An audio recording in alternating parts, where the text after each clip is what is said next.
कहते हैं ना कि बच्चों को जितना रोएंगे बच्चे तो उनकी आवाज़ खुलेगी, उनके लंग्स उतने ज़्यादा स्ट्रॉन्ग होंगे, तो ये भी रियलिटी है।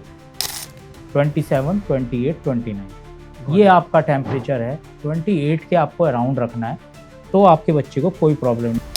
क्योंकि ऐसा होता है कि जब एक न्यूबॉर्न बेबी पैदा होता है तो उसको मोस्टली जॉन्डिस क्यों होता है, उसका रीज़न क्या होता है? ये बेसिकली बच्चों में आजकल होता ही है, पहले भी होता था, अब भी होता है। लेकिन आज के जितने भी बच्चे हैं उनके अंदर हीमोग्लोबिन कम क्यों देखने को मिलता है? ये सारी चीज़ें है हमारा जो आयरन इनटेक, जो मदर्स मिल्क मिलता है 6 महीने तक जी। बच्चों को, हम कहते हैं ब्रेस्ट फीड देते हैं, उसमें आयरन नहीं होता। अगर आपके बच्चे में आयरन कम है तो आपके बच्चे की ग्रोथ पे बहुत फर्क पड़ेगा। कि क्या क्या ऐसी बीमारियां जो लग सकती हैं अगर आपके बच्चे में खून की कमी है? अगर आप बच्चे को खाना खिलाते समय और सोते समय, जब सोने सिलाना है उस टाइम पे मोबाइल दे रहे हो, तो बच्चों का सबकॉन्शियस माइंड होता है, उसमें वो चीज़ स्टोर हो जाती है जो आप उसे दिखा रहे हैं, तो स्ट्रेस और एंजाइटी तो उसकी बढ़नी है। Hello everyone, welcome to our podcast. So आज का ये पॉडकास्ट बहुत ही ज्यादा इंटरेस्टिंग होने वाला है क्योंकि यार देखो, हम जिन गेस्ट के साथ आते हैं ना, मतलब आपके लिए इतना ज्यादा ज्ञान का भंडार आपके लिए लेकर आते हैं। और आज के जो गेस्ट इतने स्पेशल हैं क्योंकि उनकी जो फील्ड है वो है मेडिकल लाइन। एंड ये पॉडकास्ट उन मदर्स के लिए है जो प्रेग्नेंट हैं और जो माँ बनने वाली है, बेसिकली उनके लिए पॉडकास्ट बहुत ही ज्यादा एजुकेटिव होने वाला है और नॉलेजेबल होने वाला है। तो आज हमारे साथ है राहुल भिदोड़ी जी, जो कि बच्चों के डॉक्टर हैं और यहाँ तक कि जितने भी नवजात शिशु हैं उनके एक विशेषज्ञ हैं। और ये डेफिनेटली आज आपकी सारी प्रॉब्लम को रिजॉल्व करने वाले हैं। जो भी मिथ्स हैं बच्चों के रिलेटेड, क्या क्या चीजें एक माँ फेस करती है एक बच्चे के पैदा होने के बाद, वो सारी चीजें, वो सारे क्वेश्चंस के आज हल आपको इस पॉडकास्ट में मिलने वाले हैं। वेलकम राहुल जी, कैसे हैं आप? थैंक यू, बहुत बढ़िया, आपने मुझे बुलाया, बहुत अच्छा लगा मुझे। जैसा कि राहुल जी आप एक न्यूनैटोलॉजिस्ट हैं, तो मैं आपसे ये चीज पूछना चाहूंगा कि आजकल ना लोगों के बहुत डाउट्स होते हैं न्यूबॉर्न बेबी को लेके, राइट? क्योंकि आज का पॉडकास्ट भी हमारा सारे ऐसे ही टॉपिक कवर करने वाला है।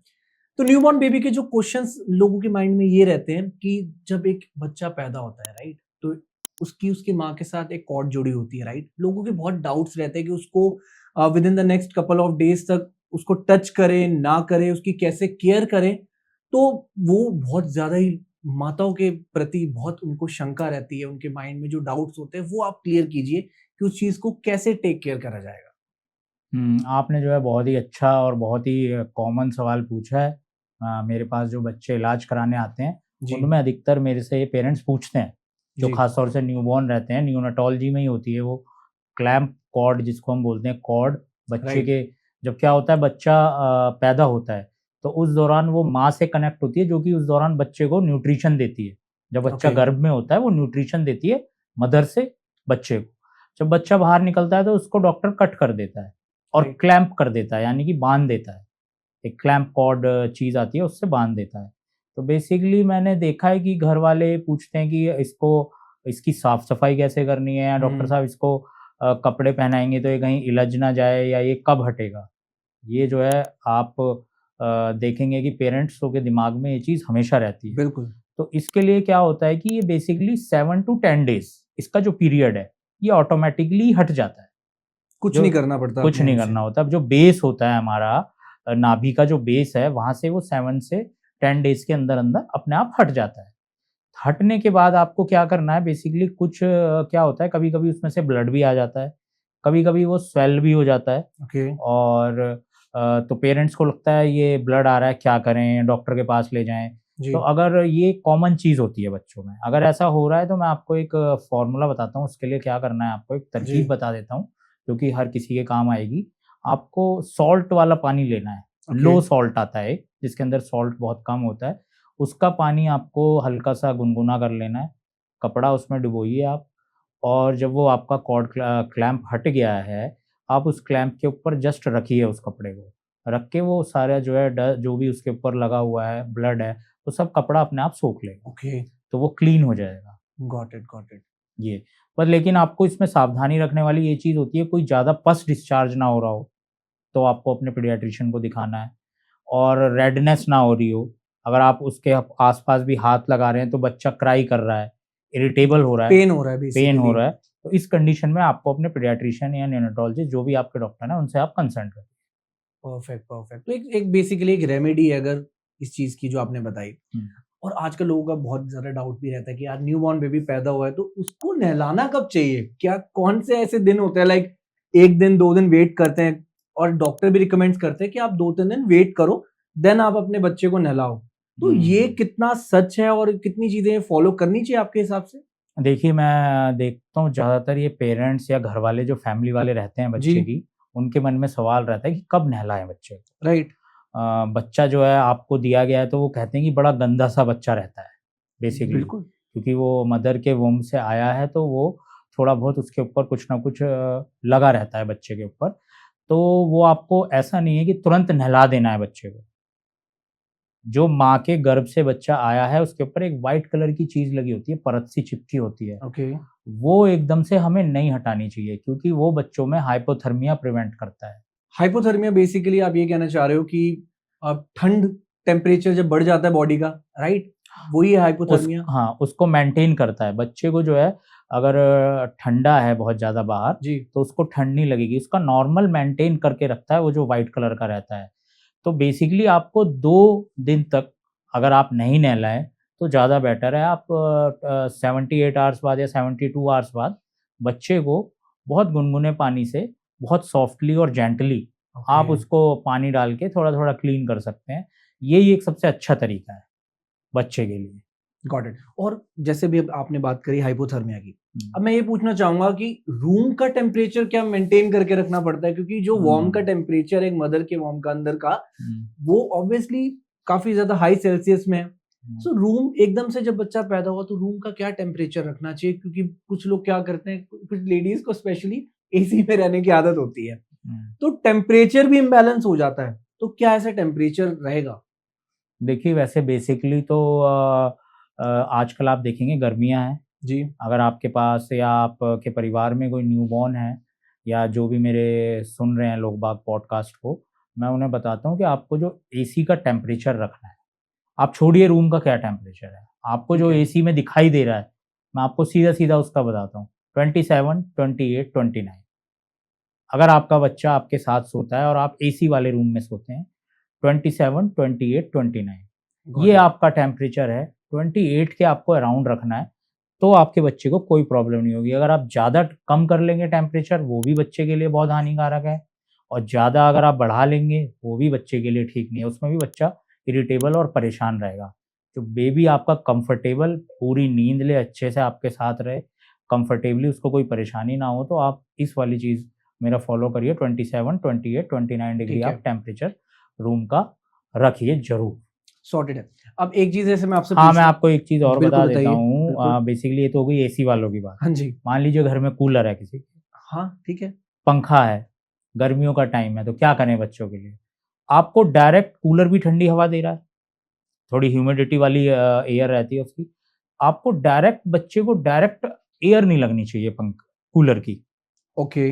जो डायरेक्ट जैसे कि मान लीजिए कूलर रखा है, कूलर के जी। सामने ही आपने बेड पे रख दिया है, क्योंकि कूलर एडजस्टेबल होता है, राइट आगे-पीछे कर राइट। लेते हैं। तो बिल्कुल ये नहीं है कूलर के आगे ही आपने बच्चे को रख लिया।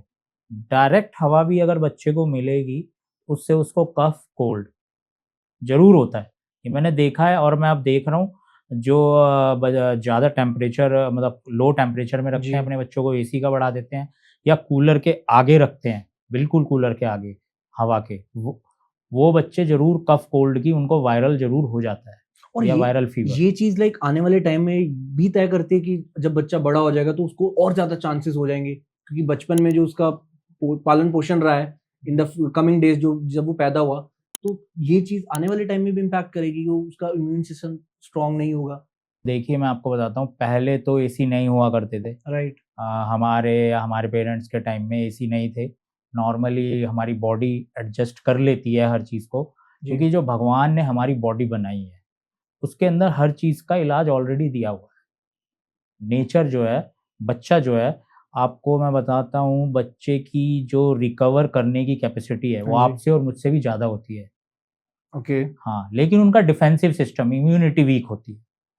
आपसे और मेरे से उनकी इम्यूनिटी वीक होती है। अगर मान लीजिए आपके कोई लिवर में इंजरी है या लिवर में कुछ प्रॉब्लम है या किडनी में आपके कुछ इंजरी है, और एक बच्चे के हैं छोटे की। तो आपसे पहले छोटे बच्चे में नियोनेट बोलते हैं हम 1 साल तक के बच्चे को, ओके सॉरी 30 डेज तक के बच्चे को नियोनेट बोलते हैं, 1 ईयर तक के बच्चे को इन्फेंट बोलते हैं। तो आप उसके अंदर ज़्यादा बॉडी को रिपेयर करने की ज़्यादा मतलब पावर ज़्यादा, कैपेसिटी ज़्यादा होती है हमसे ज़्यादा। तो बच्चा अपने आप बॉडी अब उसकी एडजस्ट कर लेती थी। लेकिन आजकल एसी है, एसी में रहने की आदत है, अब बच्चा रह ही नहीं पाता है बगैर एसी। तो अगर आप उसको एसी में रखते हैं तो आप टेम्परेचर ज़रूर ध्यान रखिए। ज़्यादा कूलिंग में ये एडल्ट को भी नहीं रहना चाहिए जी और बच्चों को तो आप खास तौर से नहीं रखें। पर्टिकुलर मैंने आपको टेम्परेचर बता ही दिया है। कूलर के जस्ट आगे ही नहीं रखना। डायरेक्ट हवा बच्चे को नहीं लगनी चाहिए। लेट सपोज कि कोई बच्चा पैदा हुआ हाँ, तो उसको धूप में कब लेके जाना चाहिए? उसको विटामिन डी भी तो बहुत जरूरी होता है बिल्कुल, बॉडी बिल्कुल, में। बहुत इम्पोर्टेंट सवाल पूछा आपने। विटामिन डी3 बेसिकली क्या है, आप पहले देखेंगे कि पहले या अभी भी हमारी जो साइंस है जी और आयुर्वेद भी है, मैं देखो एलोपैथिक डॉक्टर हूँ लेकिन आयुर्वेद भी मैं मानता हूँ बहुत अच्छी चीज़ है। ऐसा नहीं है कि हमें उसको नकारना चाहिए। आयुर्वेद भी और हमारी साइंस भी ये कहती है कि हमारे लिए सन की जो रोशनी है, वो हमारे लिए बहुत ज़्यादा ज़रूरी है। अब आप देखेंगे मेरे ख़्याल से कोई भी 5-10 मिनट से ज़्यादा कोई भी सनलाइट नहीं लेता है। तो विटामिन डी3 आपको हर किसी में कम मिलेगा, क्योंकि जो natural source of vitamin D3 है वो लाइट है। ओके 3 से 4 घंटे हमें सनलाइट ज़रूर लेनी चाहिए। ये दिन हमारी में बिल्कुल 3 घंटे तो कम से कम, और उगते हुए सूरज की। कहा जाता है जो सन निकल रहा होता है उस समय की।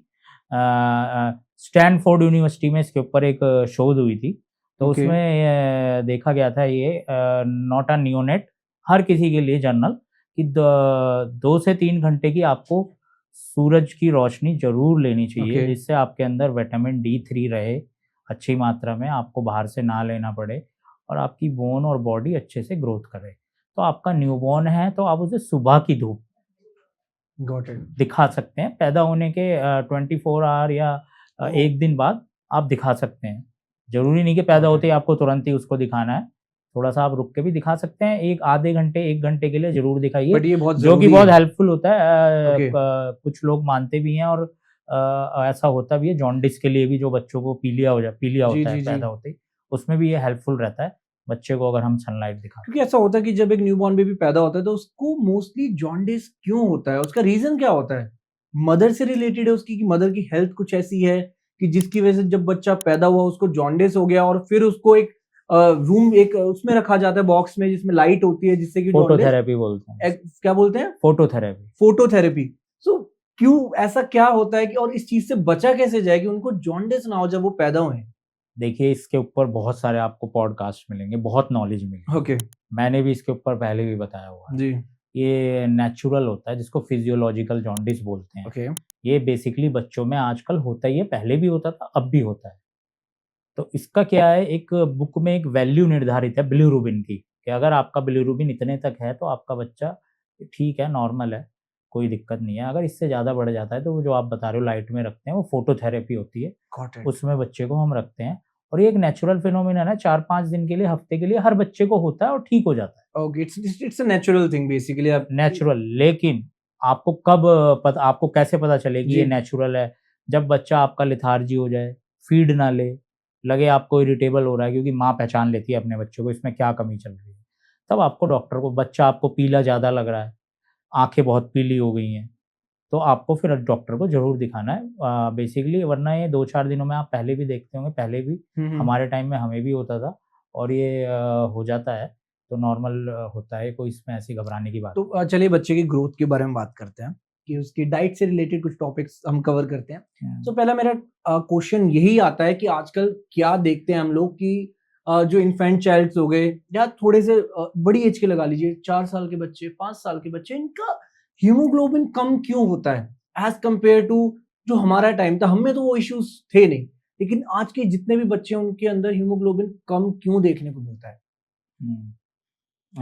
बेसिकली ये एनीमिया कहते हैं हम इस बीमारी को। ओके हाँ, जिसके अंदर ब्लड का जो हीमोग्लोबिन लेवल होता है वो कम होता है। ओके तो एनीमिया का सबसे बड़ा कारण हमारे देश में, लगभग आप ये मान के चलिए 35% बच्चों में आपको एनीमिया मिलेगा, 35 टू 40% में। ओके पहले तो और ज़्यादा था। ये सारी चीज़ें है हमारा जो आयरन इनटेक है।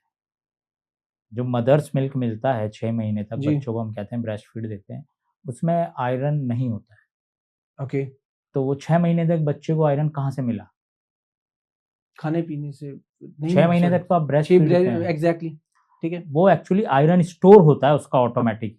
बॉडी ने, मैंने आपको बताया, भगवान ने ऐसी बॉडी बनाई है हमारी, जब वो मदर से निकलता है बच्चा, आ गया इस दुनिया में आ गया, तो उसके अंदर इतना, मदर उसके अंदर इतना आयरन स्टोर करके भेजती है कि 6 महीने तक उसे आयरन नहीं मिलेगा तो उसकी बॉडी ग्रोथ पे कोई फ़र्क नहीं पड़ेगा। ठीक है। लेकिन 6 महीने के बाद उसको आयरन ज़रूरी होता है। ओके। आजकल आप मैं देखता हूँ डॉक्टर्स भी, मैं भी अपने पेशेंट्स को कहता हूँ कि आप आयरन वाली चीज़ दीजिए। अगर आयरन नहीं मिल रहा है तो उनको आयरन सप्लीमेंट्स देता हूँ, विटामिन D3 सप्लीमेंट्स देता हूँ मैं। और क्या तो ऐसी डाइट क्या रहती है? कौन से ऐसे फूड बेसिकली प्रेफरेंस आप आजकल करोगे प्रेफर? जितने भी आजकल हमारे फूड हैं उनमें आयरन कंटेंट बहुत कम है। ओके। और आप देखेंगे कि फीमेल्स में तो आपको हीमोग्लोबिन अधिकतर कम ही मिलेगा। ठीक है। जितने भी हमारे आजकल फूड जो भी हम खा रहे हैं, सब चीज़ों में आयरन बहुत कम है। कुछ ऐसी चीज़ें हैं, नेचुरल चीज़ें, जो मैं आपको बता देता हूँ, जो पेरेंट्स के भी बहुत काम आएँगी और बच्चों को देनी चाहिए। बिल्कुल, बिल्कुल। जैसे कि जैगरी, जो गुड़ होता है, this is a good source of iron. उसके अंदर बहुत अच्छी गुड़ क्वांटिटी और में, चने भी हाँ, गुड़, चने, प्रेफर कैल्शियम, करते हैं हमारे बड़े बुजुर्ग भी कि ये खाया करो, हाँ, तुम्हारी हड्डियां मजबूत होंगी। बिल्कुल, यही रीजन है वो। बिल्कुल यही रीज़न है। और कि हमारे आयरन जो है हमें मिलता है जी। गुड़ से। और एक बहुत ही नेचुरल चीज़ होती है, आपने सुनी होगी चौलाई। वो ओके। छोटे-छोटे बारीक गोल-गोल से होते हैं, चौलाई के लड्डू।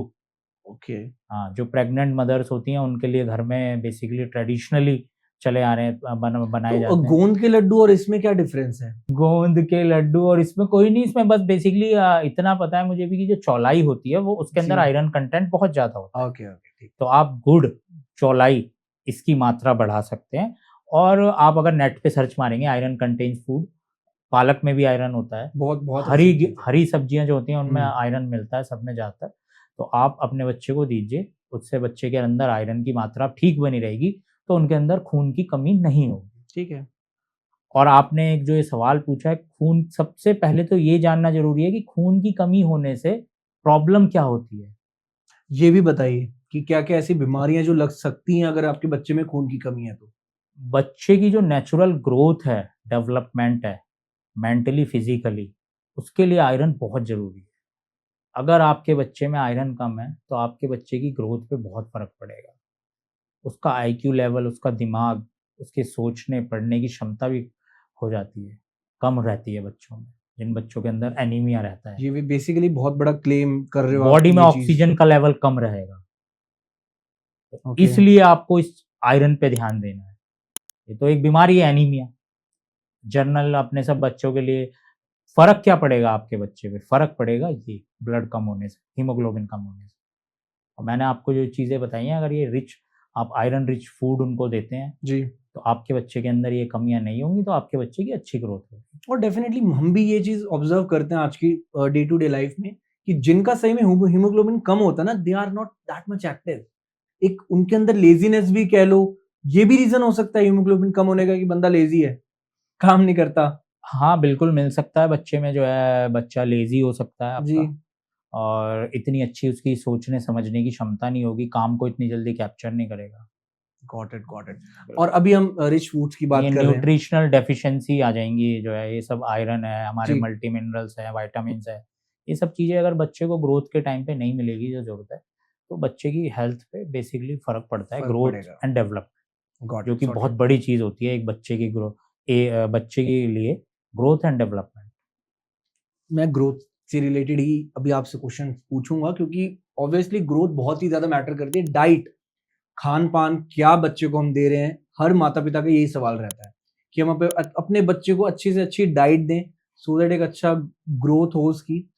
अब सवाल ये उठता है कि वेज और नॉन वेज, अब आज की डाइट टाइम में ना हर फैमिली में ये बहुत डाउट रहता है कि जिसके बच्चे नॉन वेज खा रहे हैं ना उनकी growth as compare to veg वाले लोगों से बेटर होती है, क्योंकि माइट भी हो सकता है कि नॉन वेज में प्रोटीन की कैपेसिटी ज्यादा हो, राइट, एज कंपेयर टू जो नेचुरल फूड्स हैं। तो ये कितना सच है और बच्चे को क्या प्रेफर करना चाहिए आपके हिसाब से? ये नहीं कह रहा कि मैं मत खाओ, या आप भी आई डोंट थिंक ये कहोगे, किसी को सजेस्ट करोगे कि नॉन वेज मत खा, बट हाँ, ये डिफरेंस मेरे को एक बार समझाइए। देखिए, मैं तो वेजिटेरियन हूँ, और जो है मैं तो अपने जो पेशेंट्स बच्चे आते हैं मेरे जी। पास, मैं उनके घर वालों को, पेरेंट्स को यही काउंसलिंग करता हूँ कि आप वेज ही खिलाएं।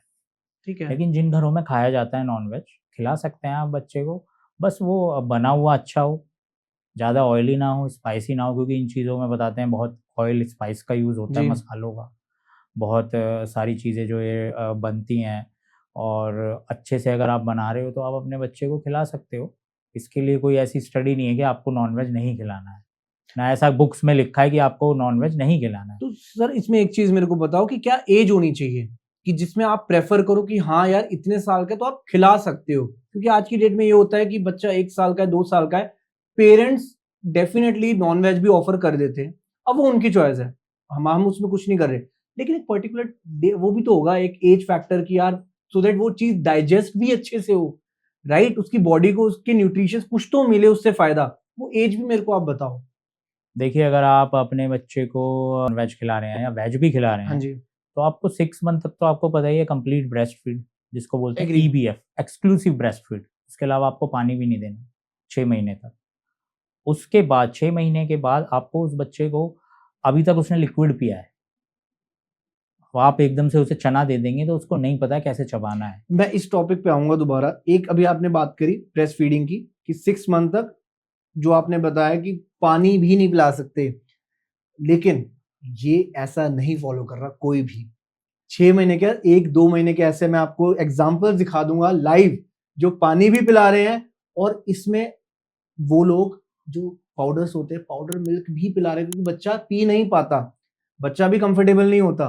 तो पाउडर मिल्क एंड जो मदर मिल्क है उसमें क्या डिफरेंस है? और कैसे ये चीज़ कम करी जा सकती है जिससे कि बच्चे की ग्रोथ अच्छी हो?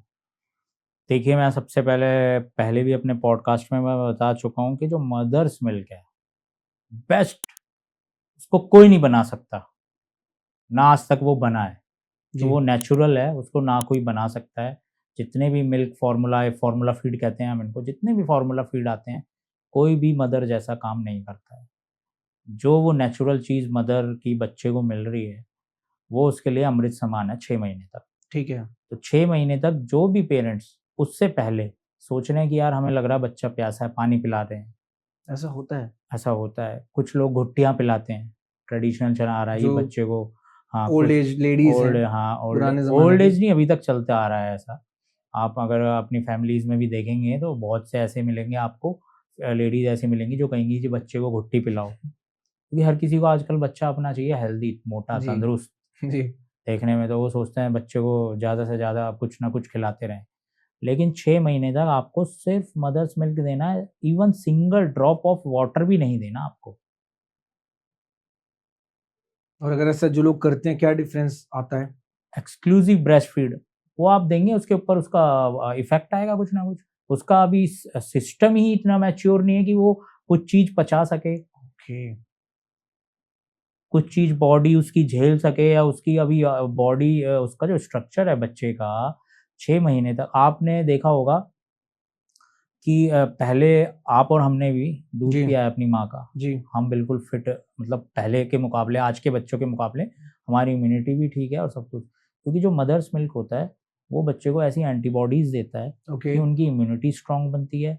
उसके अंदर प्रोटीन, कार्बोहाइड्रेट, फैट, मिनरल्स, सिर्फ़ आयरन मैं अभी बता रहा था, हाँ आयरन जी, नहीं होता है, बाकी सब कुछ मिल जाता है बच्चे को। सारे विटामिन्स, मिनरल्स मिल जाते हैं, आपको ऊपर से देने की कोई ज़रूरत ही नहीं है।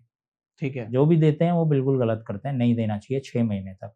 6 अब आपने जो मेरे से सवाल पूछा था कब से उनको क्या खिलाना है, नॉन-वेज खिलाना है, हाँ कब जी, ये से? भी बताइए।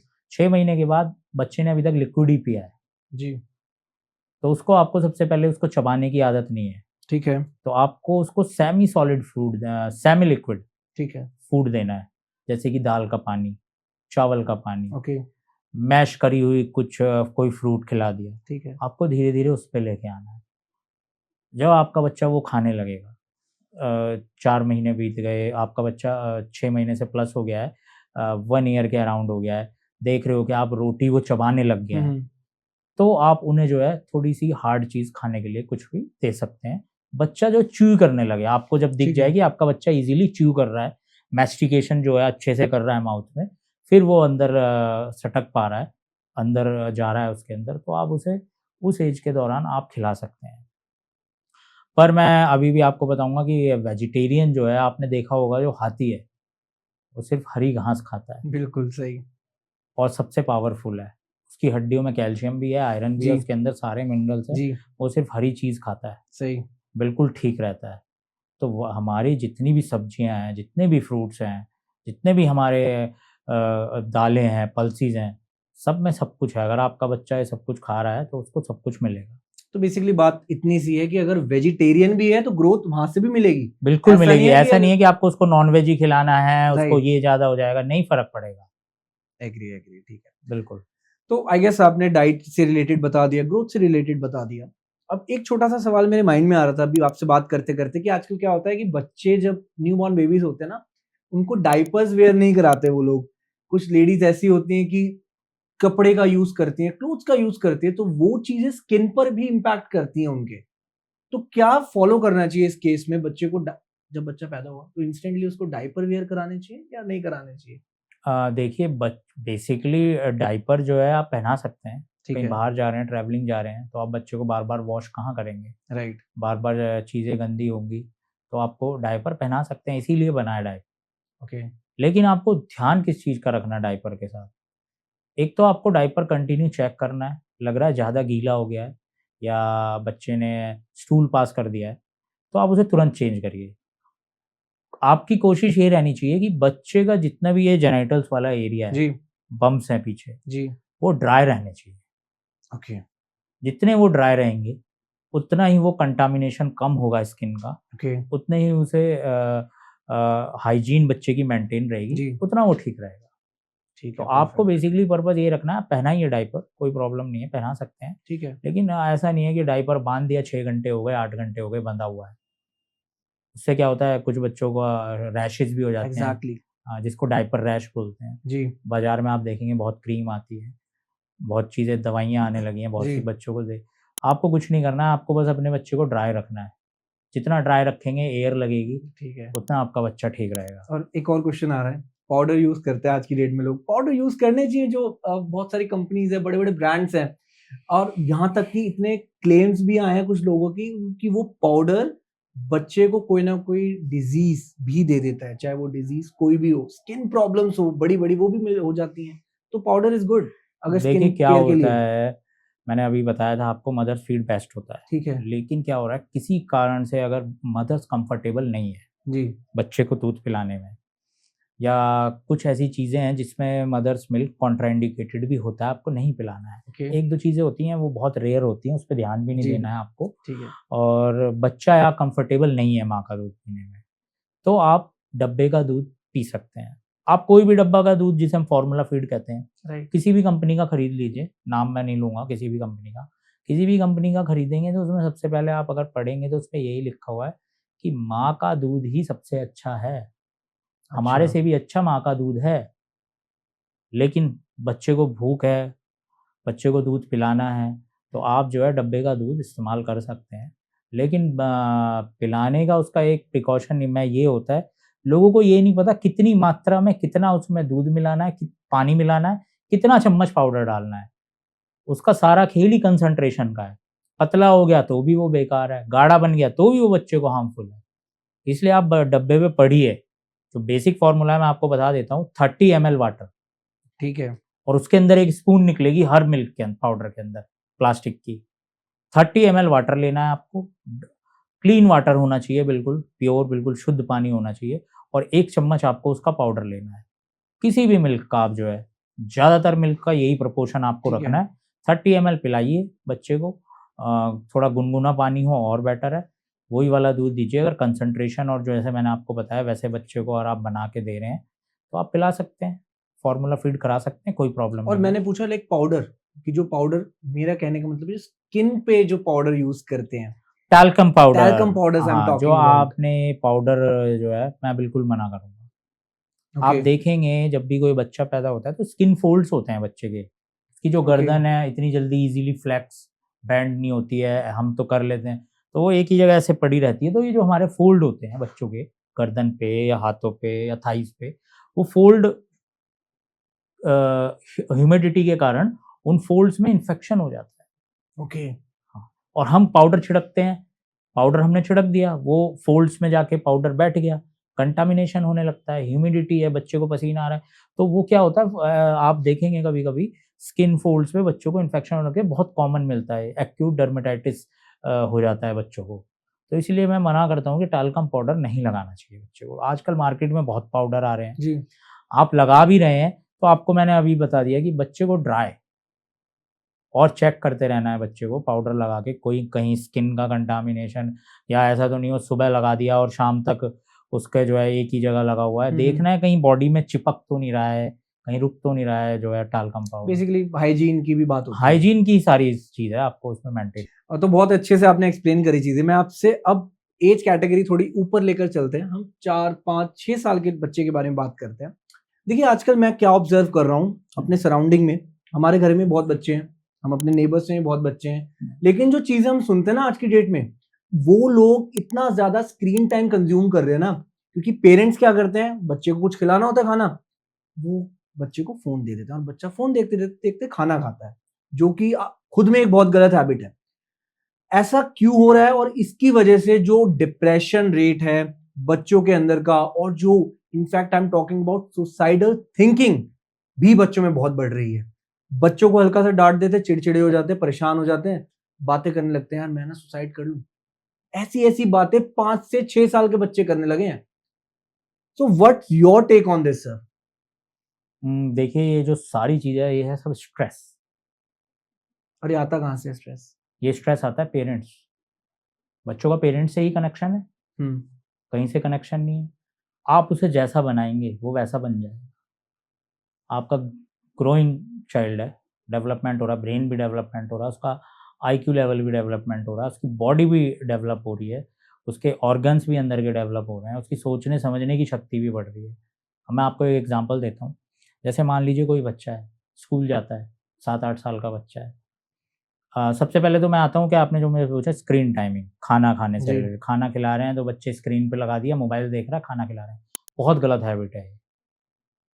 अगर आप बच्चे को खाना खिलाते समय और सोते समय, जब सोने सिलाना है उस टाइम पे मोबाइल दे रहे हो, तो बच्चों का सबकॉन्शियस माइंड होता है, उसमें वो चीज़ स्टोर हो जाती है जो आप उसे दिखा रहे हैं।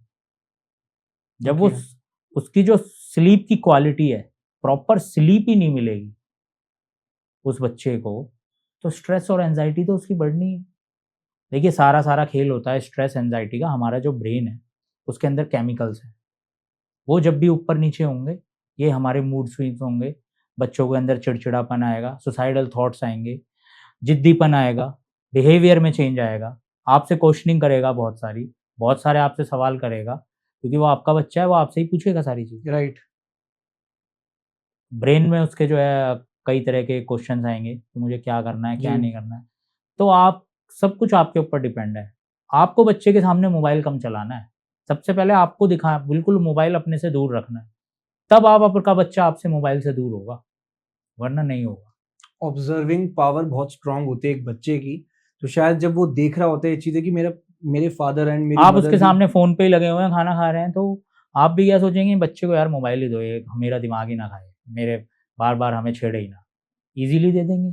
फिर उसकी वो हैबिट बन जाएगी। उसके बिना वो खाना ही नहीं खाएगा, उसके बिना वो सोएगा ही नहीं। फिर वो थोड़ा चिड़चिड़ापन होगा, आपको लगेगा यार इससे बढ़िया तो इसको मोबाइल ही दे दो। तो आपको करना, उससे निजात कैसे पानी है? जी। इसके लिए आपको जो अपनी पेरेंटिंग है, पेरेंटिंग का मतलब आपको करना क्या है बच्चे के लिए? अगर आपका बच्चा मोबाइल देख के ही खाना खा रहा है, आपको थोड़ी-सी प्रॉब्लम होगी 2-4 दिन। आपको स्ट्रॉन्ग बनना पड़ेगा अपना। बच्चे को डाँटना या मारना नहीं है आपको। मैं ये नहीं कह रहा आपको बच्चे को आपने मारिए, डाँटिए।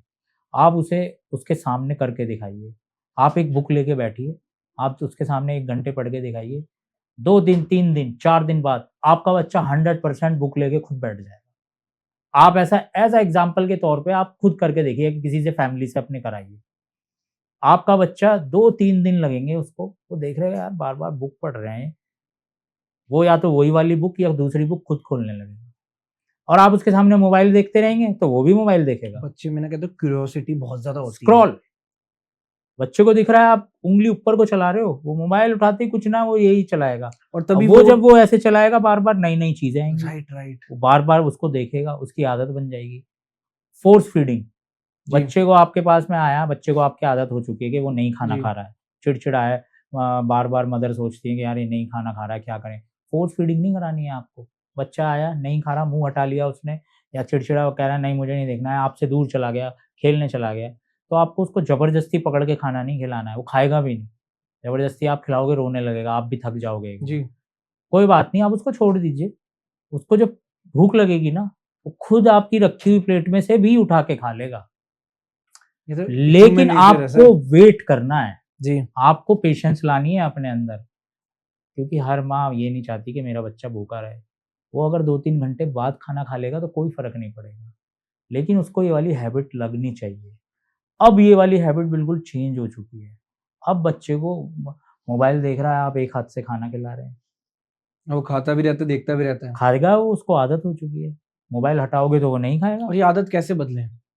मैंने आपको बताया, आपको आपको अपनी पेरेंटिंग सुधारनी पड़ेगी। आपको थोड़ा-सा बोल्ड और स्ट्रॉन्ग होना पड़ेगा बच्चे के सामने। एंड देखा जाए सर, पता है आपको उसके नुकसान बताने पड़ेंगे। राइट, मैं वही कह रहा हूँ कि आप आपसे उसको अगर मैं टास्क दीजिए, उससे कहिए कि बेटा एक बात, तुम मोबाइल में जो भी चीज़ देख रहे हो, जी, आज ये चीज़ देखो, मोबाइल के 10 फ़ायदे बताओ और मुझे और 10 नुकसान भी बताओ। अच्छा, वो आपको 10 फ़ायदे भी बताएगा, 10 नुकसान भी। तो बेटा देखो नुकसान भी है, उसे आपको समझाना भी है और साथ में उसको करके भी दिखाना है। लेकिन सारी बात कहाँ पे आ जाती है कि बच्चा जब जिद करने लगता है, घरवाले उसकी सारी चीज़ मान लेते हैं। रोने लगते हैं। रोने लगते हैं, तो आपको अपने मन को स्ट्रॉन्ग बनाना है, मदर को अपने मन को, दिमाग को, दिल को स्ट्रॉन्ग बनाना है थोड़ा। ज़्यादा नहीं, बस थोड़ा ही बनाना है आपको। 2-4 दिन, 5 दिन की बात है। थोड़ा बच्चा आपको लगेगा यार परेशान, क्योंकि बेसिकली 90% घरवाले उन 4-5 दिनों में ही टूट जाते हैं। जैसे ही उसकी वो जो स्टेज आती है मोबाइल छोड़ने वाली, वहीं आप ब्रेक हो गए। फिर वो जो है दोबारा फिर वहीं आ जाएगा उसी स्टेज पे, और जब ऊँचाई पे या पीक पे होगा वो और तेज़ी से आएगा नीचे।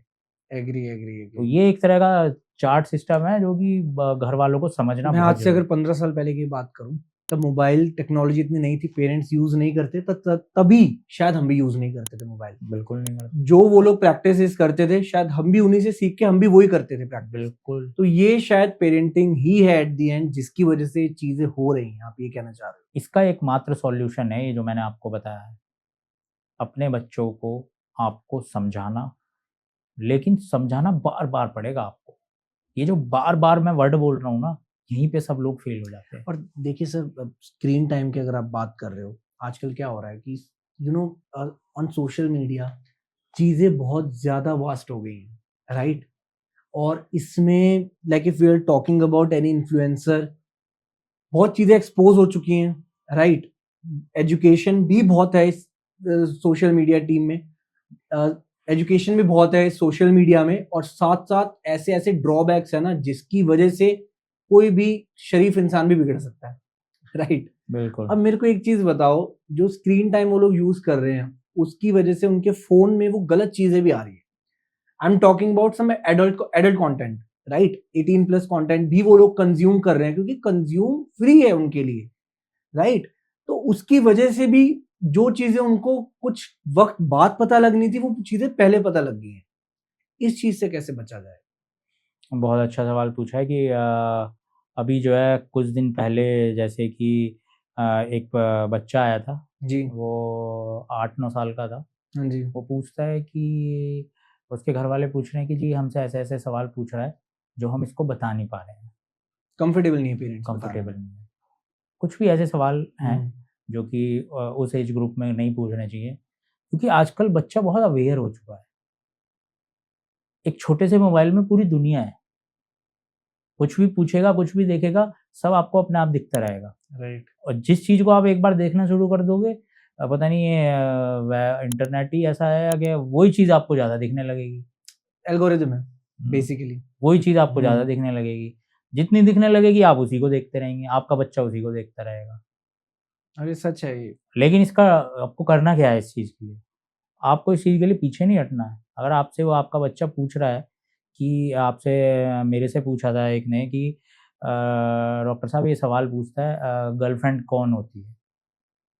या कुछ ऐसा सवाल पूछ रहा है आपसे, तो आपको उसे समझाना है, बताना है, 4-4 5-5 साल के बच्चे पूछ लेते हैं, पूछ लेते गर्लफ्रेंड क्या हैं। होती है, बॉयफ्रेंड क्या होते हैं। हाँ, और जब तक वो 7th 8th में जाते हैं तब तक तो भैया आपको उसका जवाब देना है, क्योंकि आपने उसे जवाब नहीं दिया ना तो उसका दोस्त उसे जवाब दे देगा और वो गलत दे सकता है वो जवाब। गलत ही देगा, जहां तक है वो गलत ही देगा। पहले पेरेंट्स, दूसरे दोस्त। आप ही उसे समझा दो ना कि बेटा ऐसा नहीं होता है, ये नहीं होता है, ये चीज है, ये होती है, ये होती है। इजीली, इतना इजी नहीं है, हमारा कल्चर ऐसा है, ट्रेडिशन हमारा ऐसा है कि ये जो मैं आपसे बात कर रहा हूँ ये इतनी इजीली नहीं है। लेकिन आप अगर समझाएंगे बच्चे को, बता देंगे आप, तो वो कहीं और से नहीं सीख के आएगा, आपसे ही सीख लेगा। और आप उसे सही चीज़ सिखाएंगे, आप उसे गलत चीज़ नहीं बताएंगे। बाहर वाला दूसरा उसे कुछ गलत भी बता सकता है। तो आप बच्चे की क्वेरीज को जरूर सॉल्व करें। गॉट इट, ठीक है, समझ गया मैं। और एक चीज मैं आपसे, पेरेंट्स प्लस पार्टनर हो आप उसके, एज अ फ्रेंड आप उसके साथ, आजकल का टाइम समय ऐसा हो गया, आप रहेंगे उसके साथ ऐसा, तो वो आपकी बात मानेगा, वरना सर वो आपकी बात नहीं मानने वाला। देखिए, मैं एक चीज ऑब्जर्व, जो मेरा पर्सपेक्टिव ये कहता है कि जब बच्चा ये चीजें देख रहा होता है ना, एक तो ये सच है कि उसका कॉन्फिडेंस लेवल बहुत बढ़ चुका होता है, उसकी स्पीकिंग पावर बहुत बढ़ चुकी होती है, कम्युनिकेशन पावर बढ़ चुकी होती है, एक्सप्रेसिव हो चुका होता है बच्चा। तो ये तो एक पॉजिटिव पॉइंट भी हुआ, राइट? क्योंकि अगर वो खुलकर अपने पेरेंट्स से सवाल कर सकता है तो शायद आने वाले टाइम में वो और अच्छे से भी बात करे। तो ये तो एक पॉजिटिव आउटकम भी तो हुआ इसका। देखिए ड्रॉबैक तो है ही, राइट, फायदा भी है, नॉलेज भी राइट। बहुत मिलती है। अगर कोई स्क्रीन टाइम अपना कंप्यूटर चला रहा है, लैपटॉप चला रहा है, मोबाइल है, आईपैड है, किसी भी चीज़ में देख रहा जी, है, तो उसको नॉलेज वाली चीज़ तो मिल रही है। तो आपको इस चीज़ का ध्यान रखना है कि हमारा बच्चा देख क्या रहा है। आप मोबाइल में उसे क्या चीज़ वो देख रहा है, आपको इस चीज़ का जो कंटेंट है वो क्या चीज़ देख रहा है, उस चीज़ का आपको ध्यान रखना है। अगर आप उस चीज़ पे ध्यान नहीं देंगे, वो तो कुछ भी देखता रहेगा, वही चीज़ उसके दिमाग में सेट होती रहेगी। और सबसे बड़ी आजकल जो मैं देख रहा हूँ ड्रॉबैक, आपकी हमारी स्कूल की बताई बातें बच्चा कैच नहीं कर रहा, कर ही नहीं रहा है बच्चा कैच। वो मोबाइल की चीज़ों पे बहुत कैच जल्दी कैच कर रहा है, कर लेता राइट। है। तो आपको इसलिए जो स्क्रीन टाइम है ये बहुत ही ज़रूरी है, क्या देख रहा है और कितनी देर देख रहा है। मैं ये पूछना चाह रहा हूँ कि आजकल पेरेंट्स अपने बच्चे को कहते हैं हमेशा कि अगर हमारे टाइम में ऐसा नहीं होता था, लाइक बच्चा कोई गलती करता है, उसको सिखाने की जगह ये कहा जा रहा है कि हमारे टाइम में तो ऐसा नहीं होता था, पता नहीं तू क्यों कर रहा है ऐसा। तो ये चीज सही है या गलत है, इस तरीके से समझाना बच्चे को? नहीं देखिए, टाइम चेंज हो चुका है, आपके टाइम पे कुछ और था, आपके टाइम पे आपके पेरेंट्स, आपकी एक्सपेक्टेशंस कुछ और थी घर वालों की, आप उनके अकॉर्डिंग चल रहे थे। आजकल टाइम बहुत चेंज हो गया है, एजुकेशन सिस्टम चेंज हो गया है, सारी चीज़ें चेंज हो गई हैं, बच्चे का एनवायरनमेंट चेंज हो गया है, सराउंडिंग चेंज हो गई हैं, फैमिलीज़ में चेंजेस आ गए हैं, पेरेंट्स के एक्सपेक्टेशंस में चेंजेस आ गए हैं, नॉलेज का स्तर वो बहुत हाई हो गया है, जी। बढ़ गया है, और कंपटीशन बहुत ज़्यादा हो गया है। बहुत सारी चीज़ें चेंज हो गई है, तो आप उनको ये नहीं कह सकते मेरे टाइम पे ये नहीं था। आप तू ऐसा क्यों कर रहा है या ऐसे क्यों कर रहा है? नहीं, आपको उसको समय देना है, आपको उसको हर चीज़ की क्वेरी उसकी दूर करनी है। और सर अगर मैं पेरेंटिंग की बात करूं कि आजकल। लेकिन ये जो सारी चीज़ें आपको देनी है, देखिए साफ-सीधा मैं आपको एक एग्ज़ाम्पल दूँगा। जी, दूध है, ठीक है। दूध है, दूध में आप पूरियाँ तल लेंगे या सब्ज़ी बना लेंगे? नहीं बना सकते। लेकिन उसी दूध में से ऑयल बनेगा, उसका एक प्रोसेस है। राइट। उस दूध को गरम करना है, पकाना है, फिर उसका वो बटर बनता है, मक्खन बनता है, फिर उस मक्खन को आपको गरम करना है, फिर उसका जाके कहीं घी निकलेगा, उस घी में आप खाना बनाओगे। बना तो उस दूध से ही, आप उसमें डायरेक्ट खाना कैसे बना लोगे? नहीं ना, तो हर चीज़ का एक प्रोसेस है। आप अपने बच्चे को उस प्रोसेस में लेके चलिए। प्रोसेस क्या है? प्रोसेस ये है, उसके मन में या जो भी उसके सराउंडिंग्स, उसको आपको ऑब्ज़र्व करना है कि हमारा बच्चा, समझनी है उसकी चीज़ आपको, कि हमारा बच्चा किस चीज़ पे क्या फ़ोकस कर रहा है। उसका आपको देखना है। अब पहले क्या होता था कि बेटा तुझे डॉक्टर ही बनना है, इंजीनियर ही बनना है। अब आप समझिए आपके बच्चे का ऑरा सिस्टम, माइंड किधर और जा रहा है। आज की डेट में यही होता है, अभी भी होता है कि बच्चे को शुरू से ये चीज समझाई जाती है कि तेरे को या डॉक्टर बनना है, इंजीनियर बनना है, गवर्नमेंट जॉब लेनी है। बस यही 3 कैटेगरीज हैं जो उनको बताया जाता है। और बच्चा कहीं न कहीं अंदर ही अंदर परेशान भी रहता है। ये भी एक रीज़न हो सकता है, डिप्रेशन का, एंग्ज़ायटी का, स्ट्रेस का। तो आई गेस पेरेंटिंग ही जो है वो मैटर करती है मेरे हिसाब से। मैंने आपको बताया इसका प्रोसेस है, जी, ट्रीटमेंट बता रहा हूँ मैं आपको, जी, इलाज का प्रोसेस। प्रोसेस आपको वही है जो कि बहुत टफ है, मैंने आपको बताया। 2 बार, 4 बार, 6 बार, और कोई उसके अलावा दवाई नहीं है कि मैं उसे दे दूँ, वो बिल्कुल ये चीज़ छोड़ देगा, मोबाइल छोड़ देगा, यहाँ जाना छोड़ देगा, दोस्तों से बात करनी, कुछ नहीं है। आपको ही उसे समझाना है, जो कि बहुत टफ तरीका है। बोल रहे हैं हम आपस में बात कर रहे हैं, इसका ये इतना आसान नहीं है। बच्चों को समझाना अब आजकल के टाइम में संभाल के रखना, उनकी केयर करना, उनकी उनकी चीज़ों को आपको पूरा करना है, पढ़ाना है, आजकल इतना आसान नहीं रह गया है। आपको अपने बच्चे के ज़रूर केयर करनी है, फ़ोकस पे आपको क्या बच्चा चाह रहा है, उस पे ध्यान ज़रूर देना है। अब टाइम वैसा वाला नहीं रहा कि आप ज़बरदस्ती चला लेंगे बच्चों के ऊपर। राइट। बिल्कुल। उससे क्या होगा, बच्चे का स्ट्रेस लेवल, एंग्ज़ायटी लेवल इतना हाई अप हो जाएगा, इतना बढ़ेगा कि बच्चे को स्लीप डिस्टर्बेंसेस, थॉट्स आने लगेंगे अलग-अलग तरह के, काम नहीं सुनेगा, नहीं करेगा, नेगेटिविटी आएगी। और आजकल वैसे ही इतना सर, स्ट्रेस है। आपने अगर स्ट्रेस की अगर बात करी है, आजकल क्या हो रहा है कि अभी बहुत सारे केसेस भी ऐसे आ रहे हैं, और अभी हमने ऑफ कैमरा भी एक बात करी थी, आपने केस बताया था कि जस्ट 8-9 साल की लड़की होगी, उसको स्लीपिंग टैबलेट्स दी जा रही है, उसको नींद नहीं आती तो उसको सोने के लिए टैबलेट्स। तो ये क्या है कि लाइक अभी तो बच्चा अपनी ग्रोइंग स्टेज पे है, तो जो फिजिशियंस हो गए, जो भी है साइकोलॉजिकल उनके रीडर्स हैं, वो भी ऐसा क्यों रिकमेंड करते हैं ग्रोइंग स्टेज के बच्चे को कि टैबलेट देना सही है नहीं देखिए, इन चीजों ये के तो लिए? साइकोलॉजिस्ट आपको ज़्यादा अच्छे से बताएगा, लेकिन मैं भी आपको बता देता हूँ कि जो बच्चे की साइकोलॉजी है, जी। बच्चे का क बच्चे को जो भी आपको मेडिसिन देनी है, अगर मान लीजिए कोई साइकोलॉजिस्ट आपको मेडिसिन देता है, हर बच्चे की मेडिसिन वेट के अकॉर्डिंग तय होती है। ओके। बुक में लिखा है कि आपको पैरासिटामोल देनी है, तो इतने केजी, इतने एमजी, इतने केजी के हिसाब से देनी है। इतना वेट है तो आपको इतने एमजी पर डोज़, या 24 घंटे के अंदर आप इतना पैरासिटामोल दे सकते हो। ऐसी ही हर दवाई निर्धारित है, आप बच्चों को दे सकते हो। लेकिन मेरा मानना ये है कि बच्चों को ज़्यादा दवाई नहीं देनी चाहिए। एक स्टडी हुई थी जो मैं भूल गया हूँ बहुत पहले, उसमें ये देखा गया था कि ज़्यादा दवाई देने से, मैंने आपको बताया था कि ज़्यादा दवाई देने से, स्टडी हुई थी, लैंसेट में छपा था वो। जो लैंसेट एक बहुत बड़ा जर्नल है, ओके। 2020 में, आप गूगल भी करेंगे तो आपको मिल जाएगा। एक लैंसेट में छपा था कि अगर हम 6 लोगों को 4 मेडिसिन से ज़्यादा का कॉम्बिनेशन दे रहे हैं, मिला के दे रहे हैं, तो 6 में से 1 की मौत हो रही है। ओके। और 4 जनों को अगर 6 कॉम्बिनेशन से ज़्यादा दे रहे हैं, तो 2 की मौत हो रही है। ये लैंसेट में इसी तरीके का वो जर्नल है, ओके। 2020 में छपा था, मार्च या जुलाई में अगर आप चेक करेंगे आपको मिल जाएगा। तो ये जो कॉम्बिनेशन ऑफ ड्रग्स हैं, जो हम बच्चों को दे रहे हैं या ज़्यादा ड्रग्स दे रहे हैं, वो बहुत नुकसान देती है लाइफ बच्चों को। लेकिन अगर बच्चे को ज़रूरत है तो देनी तो पड़ेगी। ट्रीटमेंट जो है उसका, वो तो आपको लेना ही पड़ेगा।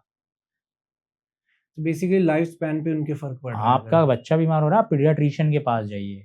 ठीक है। लोग बाग गलती क्या कर देते हैं कि उनको जनरल डॉक्टर के पास ले जाते हैं। जनरल डॉक्टर आपका और मेरा है, एडल्ट का है। वो क्या करेगा, इसी की आधी गोली इसको ये दे दो, बच्चे को आधी गोली, आधी गोली।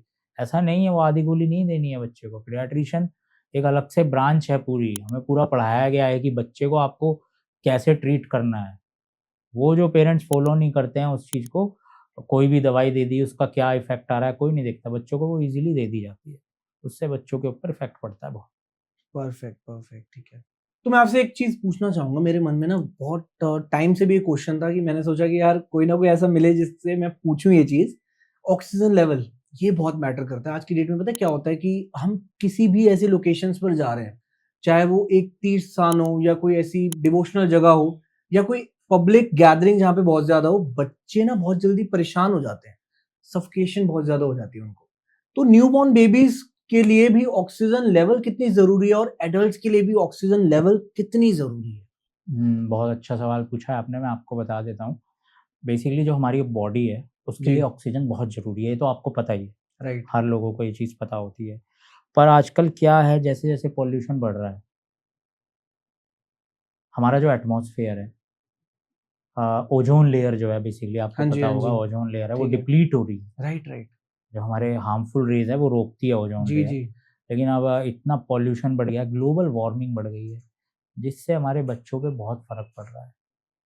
आप पे और मुझ पे तो पड़ रहा है, लेकिन हम इतना ध्यान नहीं दे रहे, लेकिन बच्चों पे उसका बहुत डबल इफ़ेक्ट पड़ रहा है, जो पॉल्यूशन बढ़ रहा है।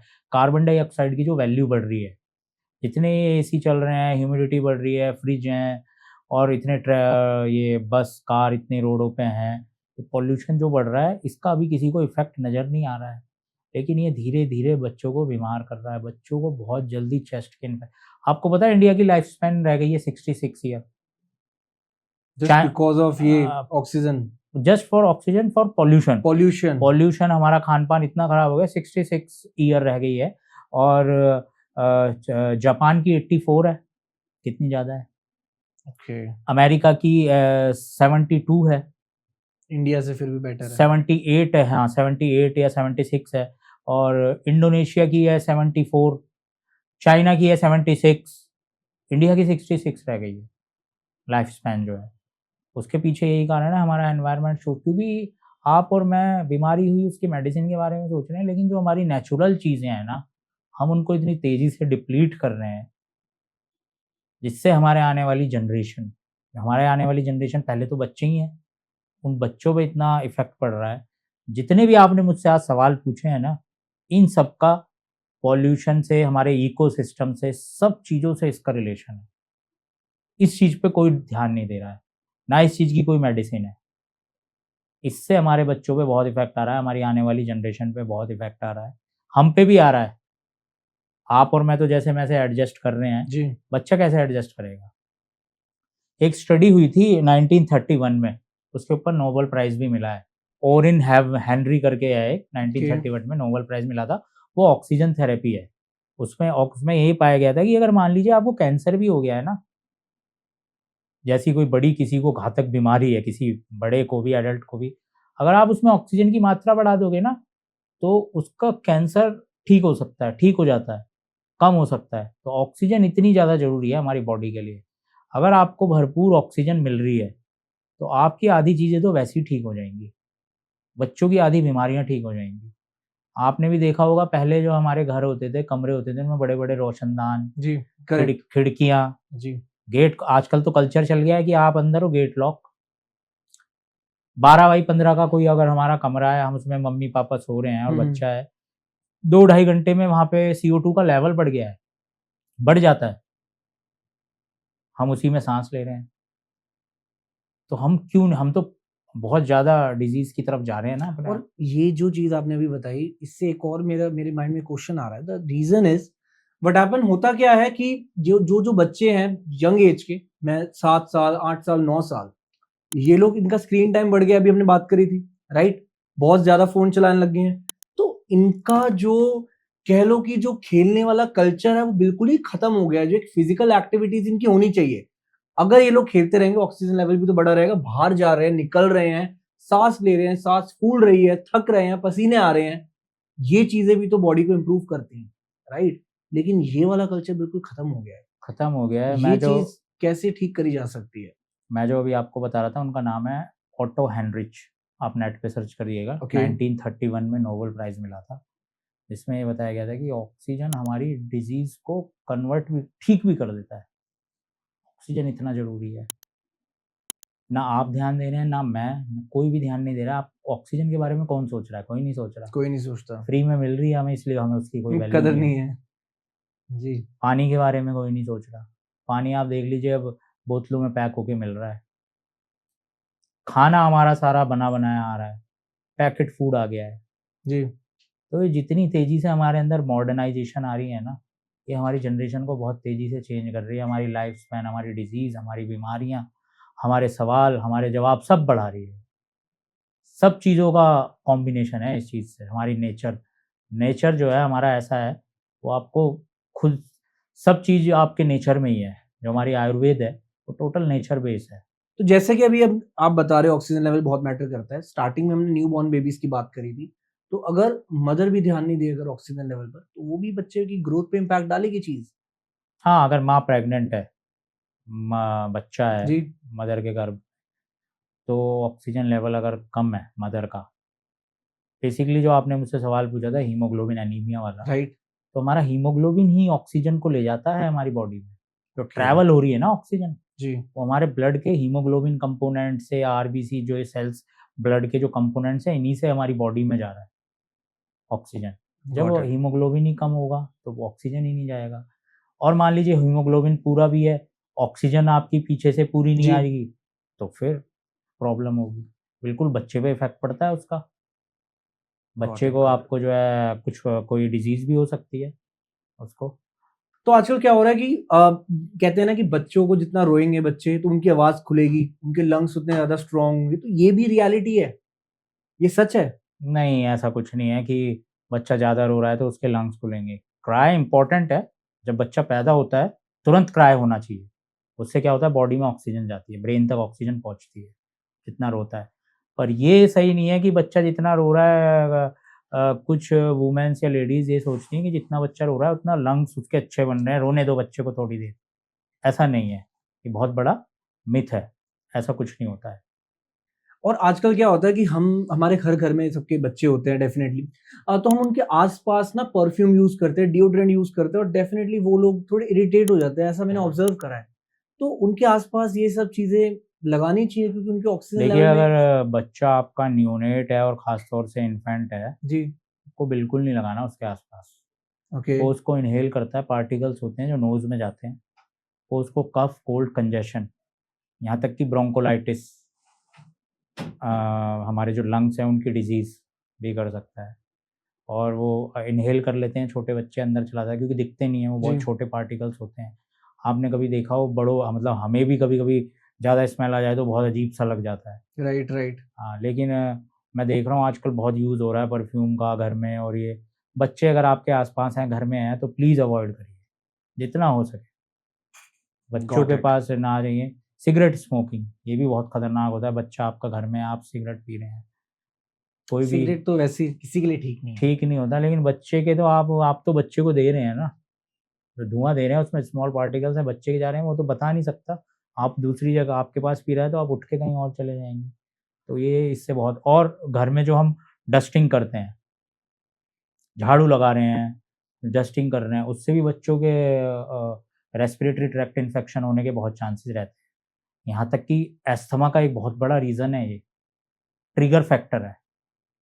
तो मतलब बच्चों के सामने ये चीज़ें ना करें।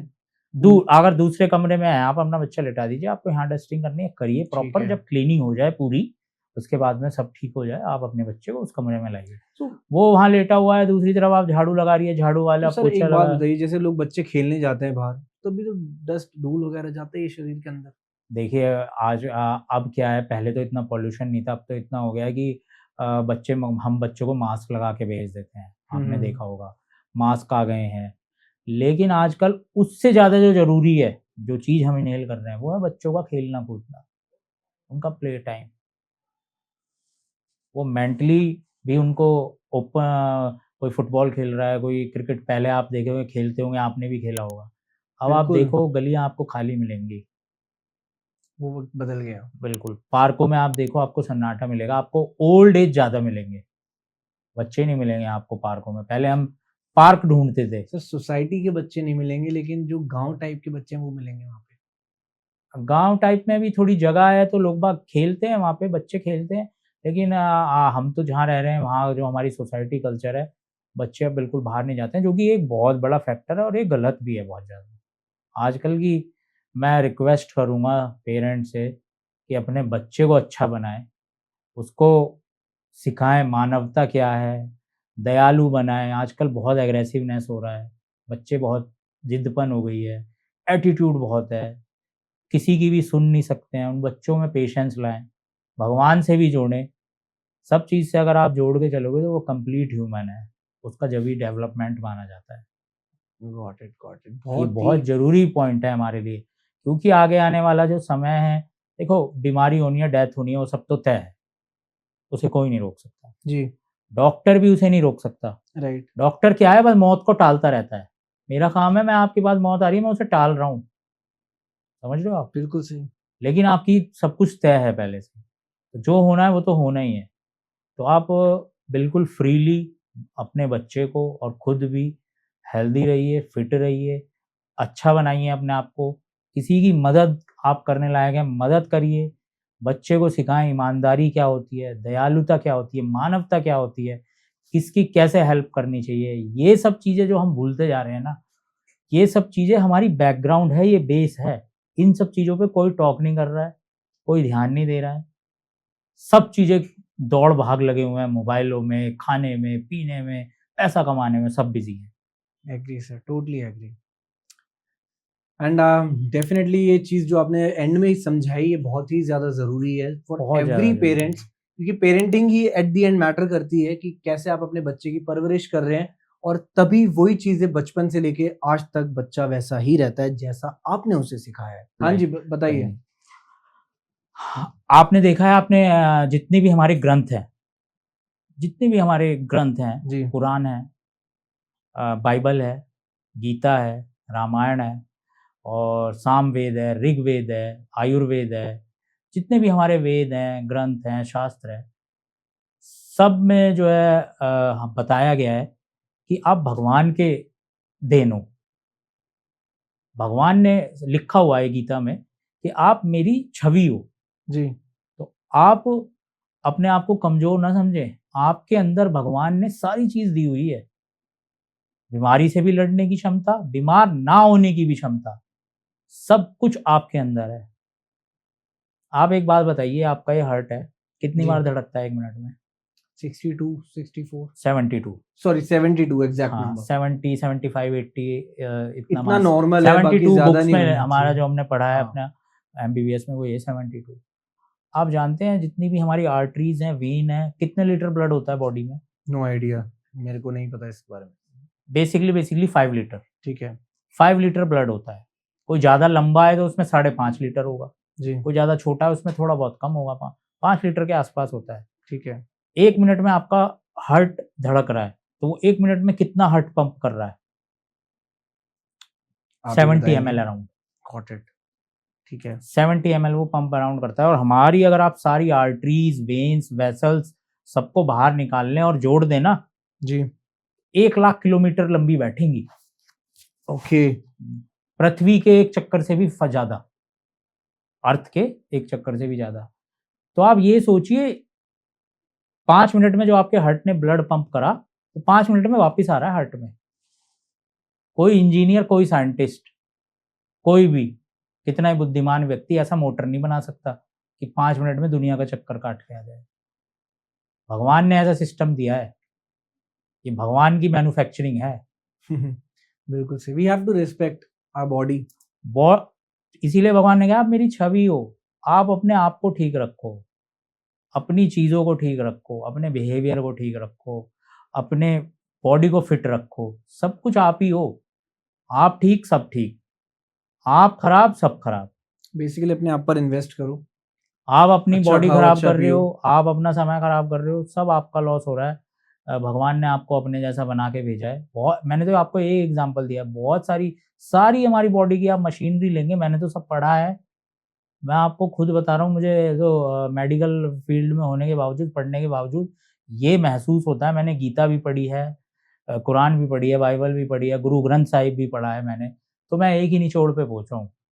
सब कुछ जो है भगवान से ही जुड़ा हुआ है, और उसका रास्ता जो बता रखा है, चाहे वो कोई ईसाई मानता हो बाइबल को, मुस्लिम मानता हो कुरान को, हम गीता को, सब में यही लिखा है कि आप ही सब कुछ हो। Got it, got it. आपकी सोच आपके हाथों में है, आपको कैसे चलना है, क्या करना है, सब। अगर आप ठीक होंगे तो आपको देख के और अच्छी चीज़ें होंगी। ये दुनिया जो है बहुत बड़ी है, बहुत सारी चीज़ें हैं जो कि नेचर से हम अलग होते जा रहे हैं, जो कि ये बहुत बड़ी दिक्कत है। आगे आने वाली जनरेशन के बारे में हम बात करें तो ये बहुत बड़ी चीज़ है। मैं चाहता हूँ इस पे पॉडकास्ट होने चाहिए बहुत। डेफिनेटली लोगों को इसके बारे में सबसे ज़्यादा जरूरी देखिए, ज्ञान ये है। आपको मैं दवाइयाँ बता रहा हूँ, ये तो आप किसी भी डॉक्टर कोई भी बता देगा। बहुत, आप नेट पे सर्च करेंगे, मेरी आपको सारी चीज़ें मिलेंगी जो मैं, शायद मुझसे भी अच्छी मिले। मैं समझ गया। बुक्स ले लेंगे, बुक्स में भी आपको सब मिल जाएगा। पर ये वाली चीज़ जो मेन चीज़ है, इस पे कोई फोकस नहीं कर रहा है। This is a base. जो आपका एक्सपीरियंस है, एंड डेफिनेटली वो ऑडियंस के तो काम आएगा ही। बिल्कुल। एंड जितना आपसे सवाल करेंगे शायद उतने ही कम पड़ जाएंगे, क्योंकि मेरा जो सामना हुआ है वो एक मेडिकल फील्ड के बंदे से हुआ है, जो कि पहली बार हुआ है, and that is it's a very good session. बहुत ही अच्छा कन्वर्सेशन आपसे रहा, काफी चीजें सीखने को मिली। एंड फिर से मैं एक चीज कहना चाहूंगा, ऑडियंस जिसने यहाँ तक देखा है, डेफिनेटली उसके जो डाउट्स वो क्लियर हो चुके होंगे। और ऐसे ही हम अमेजिंग गेस्ट के साथ आते रहेंगे। मिलते हैं आपसे एक नए पॉडकास्ट में एक अगेन थॉट प्रोवोकिंग टॉपिक के साथ। So this is Shubh B signing off from no Faltu talks. Thank you everyone and thank you so much Rahul ji. Thank you Thank you. So much.